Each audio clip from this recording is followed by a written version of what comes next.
This video is about temperature and internal energy. We'll begin by looking at the basics of temperature and then discuss molecular structure and internal energy. Let's see the basics of temperature. Temperature can simply be defined as a measure of how hot or cold something is. More specifically, temperature is a measure of the average kinetic energy of the particles in an object.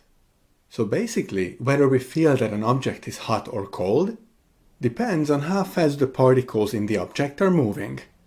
Faster motion means higher temperature. All of us have witnessed that when two objects that have different temperatures are in contact, energy passes from the hotter to the colder object. This energy is often called heat. An important note here is that temperature is not a type of energy. If it would be, its unit would be the joule. As a result of energy transfer between the objects, they can reach the same temperature, and when this happens, we say that the objects are in thermal equilibrium. Temperature is a scalar quantity, and in physics we use two scales to measure temperature. The Celsius temperature scale, which has units of degrees Celsius, and the absolute temperature scale, which has units of Kelvin or K. In some parts of the world, the Fahrenheit is used to measure temperature, but we do not use the Fahrenheit scale in physics. It is easy to convert between the Celsius and the absolute temperature scales because the difference of 1 degree Celsius is equal to the difference of 1 Kelvin.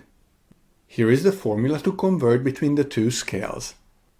Let's see a simple example of applying this formula. We'll convert 37 degrees Celsius into Kelvin. So Tk, the temperature in Kelvin, is equal to the temperature in Celsius, so 37, plus 273. This gives us 310 Kelvin. Let's move on to molecular structure and internal energy. You have probably seen molecular structure drawings in the past for solids, liquids, and gases.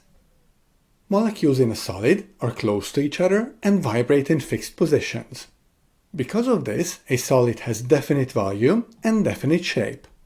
For example, you cannot easily change the volume and the shape of a metal cube.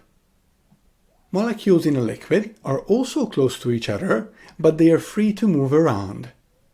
You can imagine these molecules as millions of small balls rolling around on top of each other in a cup or a box. While a liquid has a definite volume, it has no definite shape. For example, you cannot easily compress water into a smaller volume, but you can easily change its shape by pouring it into different containers. In a gas, molecules are far apart and they move around freely. Because of this, a gas has no definite volume and no definite shape. It is easy to compress gases, and they can be stored in containers of different shapes. The internal energy of a substance is closely related to its molecular structure. Internal energy is defined as the sum of the potential energy and the random kinetic energy of the particles in the substance. Potential energy depends on the arrangement of and distance between the particles in a substance. As the distance between the particles increases, the potential energy of the substance also increases. Kinetic energy depends on the motion of the particles in the substance. The greater speed particles have, the larger their kinetic energy will be. As we mentioned before when we defined temperature, greater kinetic energy also means higher temperature. Let's summarize what we have learned in this video. We began by defining temperature as a measure of how hot or cold something is, and we added that more specifically this means that it is the measure of the average kinetic energy of the particles in an object.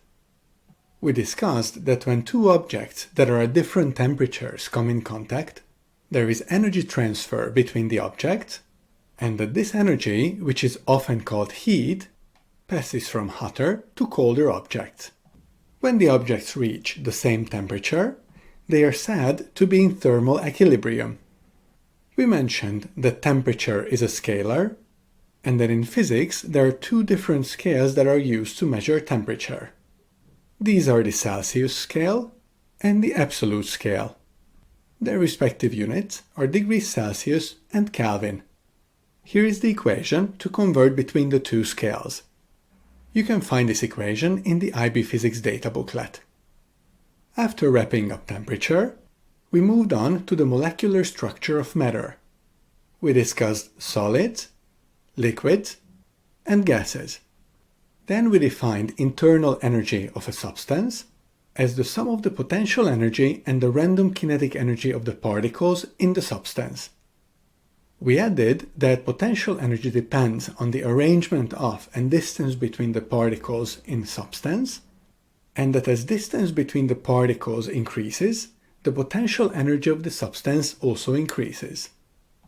Finally, we said that kinetic energy depends on the motion of the particles in a substance, and that if the particles have a greater speed, it means that they will also have a greater kinetic energy and a higher temperature. This completes our discussion about temperature and internal energy.